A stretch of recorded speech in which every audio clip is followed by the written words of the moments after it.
They arrive in tightly packed bales, wrapped, sealed, and shipped across oceans before landing on the street of Ghana. Once opened, the pile of second-hand clothes, popularly known as Obroni W'awu, unravels. Shirt, skirt, trousers, dresses, each carrying a story from a faraway place. Some still hold traces of their past owners, a lingering scent of detergent, perfume, or even age. No two pieces are ever quite the same. But the journey doesn't end there. These clothes find their way into bustling markets, spread out on cut-open sacks or hang on makeshift racks, ready to be dug through, bargained for and worn anew. From corporate offices to construction sites, from schools to Sunday services, Obroni W'awu has become a part of everyday Ghanaian life. It is no longer just thrift shopping, it is fashion, identity, and the Ghanaians' way of life. But this wasn't always the case. Once upon a time, historians say the Ghanaian ancestors wove their own stories into fabric. Kente, gonja cloth, ntoma, and the batakari carried tradition, identity, and heritage. Clothes were sewn, not shipped. Fashion was local, not imported. Even flour sacks were stitched into shirts. So how did the country move from that to this? Obroni W'awu no eye entare bi a abrofo no abrochiban mu no omo to enema togu. Omo ehye ntare a omo ma no nsei kura no mo akwa akosesa to agu. Ena ma Nigeria fo no bi fi ase sesa na ema wi ebeli de ba Africa.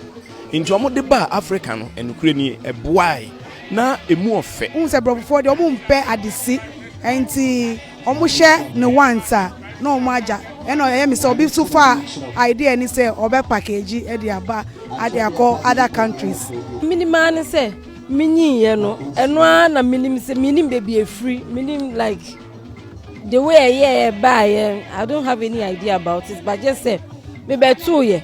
Historian and lawyer Yao Anoche Frimpong traces the origins of second-hand clothing, popularly known in Ghana as Obroni W'awu or bend-down boutique. It was the Fante people along the coast who met the whites first in 1481, thereabout, whereupon the Elmina Castle, St. George, was built.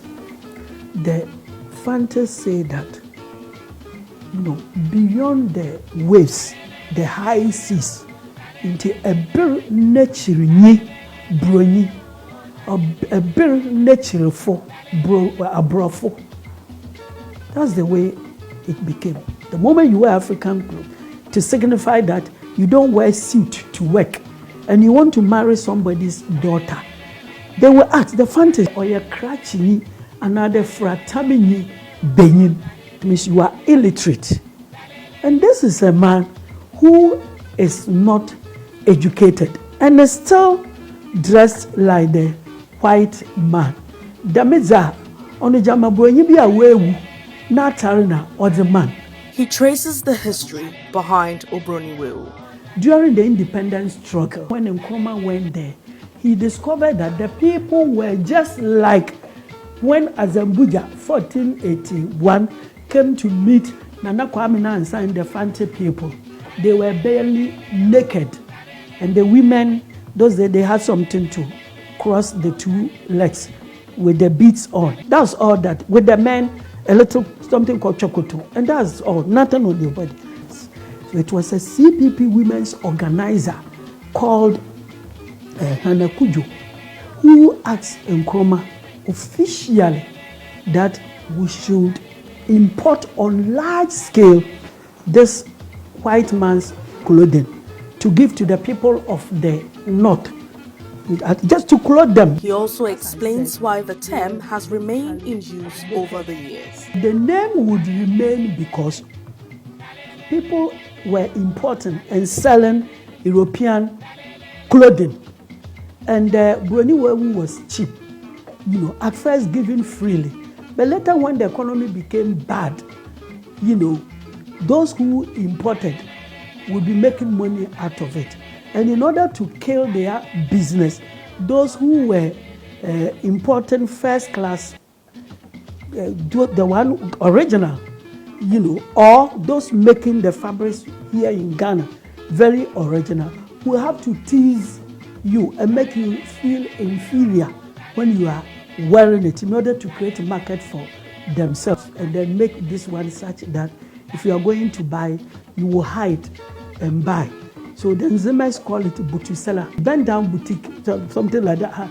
You will hide and buy in order to cover your shame. For many, Obroni W'awu is more than just second-hand clothing. It is a reflection of the Ghanaian economy and the choices made as a society. What began as a necessity has evolved into a culture, shaping the way Ghanaians dress, shop, and express themselves. Ghana's fashion identity is constantly evolving, but perhaps the real challenge is finding a way to merge the old with the new. The story of Obroni W'awu is still being written. Sena Adzatoh, GHOne News.